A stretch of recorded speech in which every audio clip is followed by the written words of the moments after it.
Hello listener.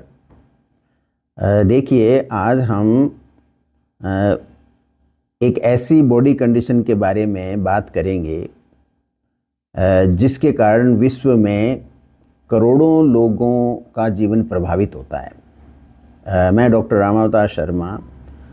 आज हम बात करेंगे थायराइड ग्लैंड की एक कंडीशन होती है, हाइपोथायरॉयडिज्म। हाइपोथायरॉयडिज्म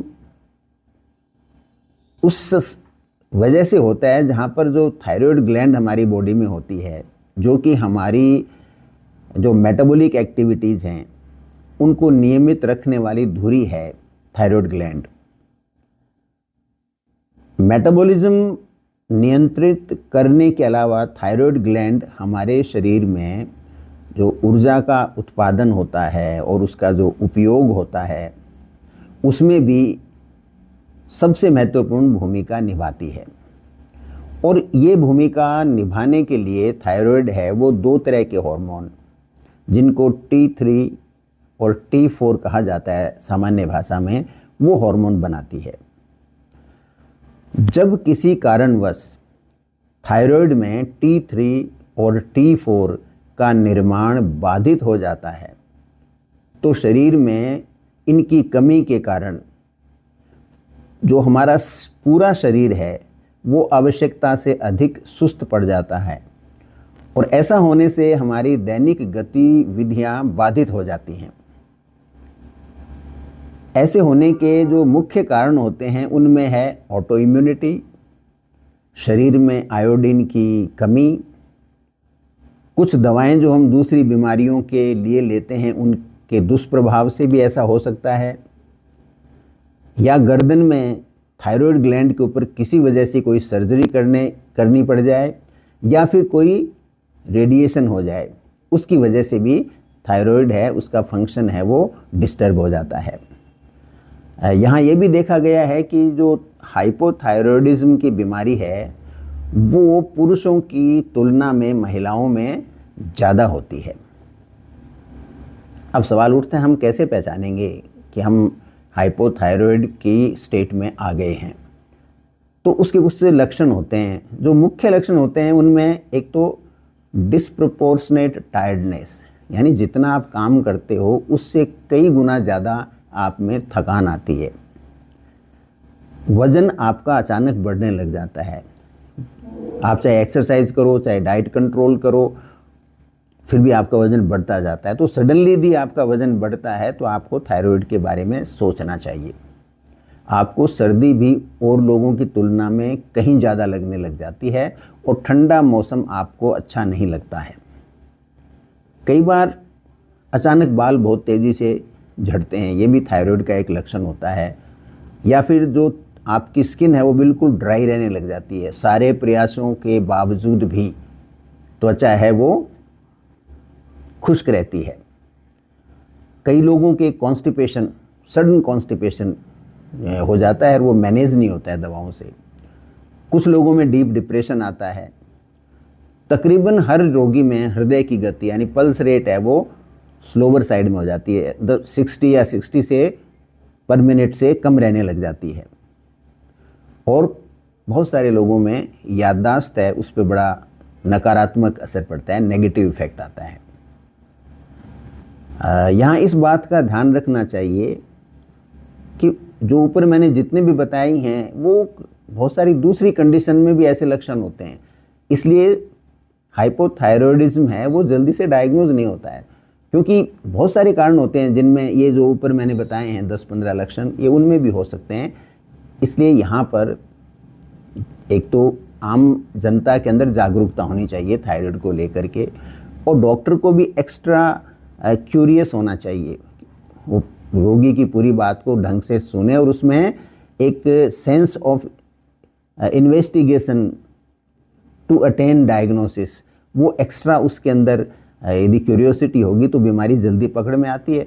अदरवाइज़ ये बीमारी क्या है कि ज़्यादातर रोगियों के अंदर काफ़ी समय बाद में पकड़ में आती है, या संयोगवश ही पकड़ में आती है। तो इस बात का भी ध्यान रखना चाहिए। अब सवाल उठता है हम इसकी क्या जांच करवाएं जिससे हम इस बीमारी को जल्दी पकड़ सकें। तो हाइपोथायराइड की जो डायग्नोसिस के सबसे जो महत्वपूर्ण जो जांच होती हैं वो होती है, एक तो TSH का लेवल क्या है रक्त के अंदर, और दूसरा है फ्री T4 कितना है।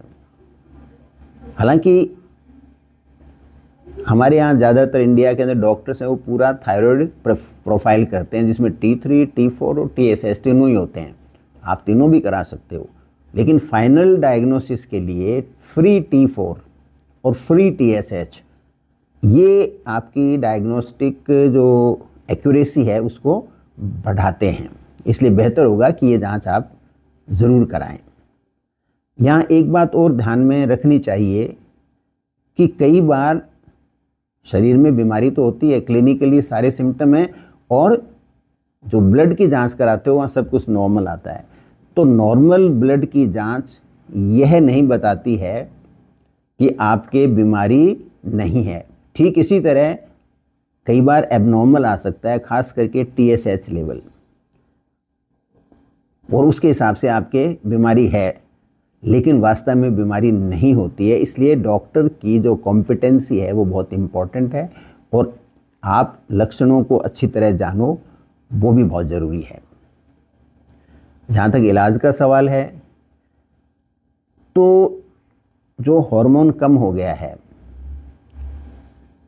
थायरोक्सिन हार्मोन कम हो गया, लेवोथायरोक्सिन कहते हैं हम, वो लेवोथायरोक्सिन आपको आपके डॉक्टर की सलाह पर टाइटर करके लेना पड़ेगा। वो डोज पहले कम देते हैं, फिर धीरे धीरे डोज बढ़ाकर, और एग्जैक्ट डोज जितनी आपको चाहिए उस तक वो धीरे धीरे पहुंचते हैं। तो आप हार्मोन सदा अपने डॉक्टर के गाइडेंस में लें।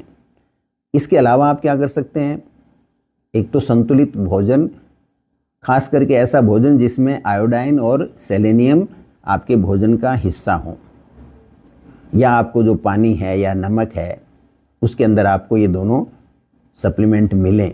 ये खाने में भी होते हैं, कई भोजन के अंदर हैं, आप गूगल कर सकते हो कि सेलेनियम किस फूड में ज़्यादा मिलता है और आयोडाइन किस में मिलता है।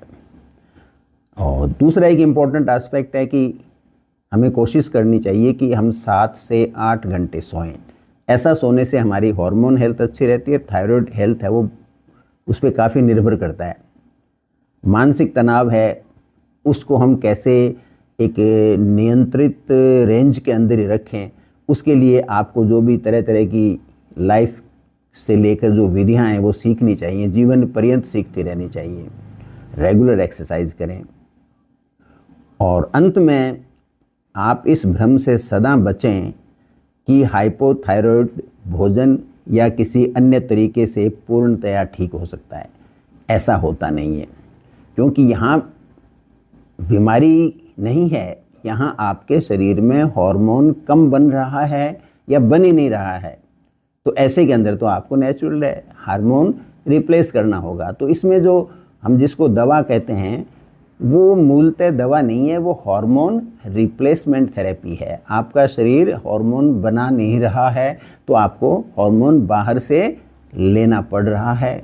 इसलिए कई जो मिसगाइडिंग आते हैं, तरह तरह के इन्फॉर्मेशन सोशल मीडिया पे कि फ़लाँ खाना खाओगे तो आपकी थायराइड ठीक हो जाएगी। थायराइड ठीक नहीं होती है, हार्मोन तो आपको रिप्लेस करना ही पड़ेगा। Thank you.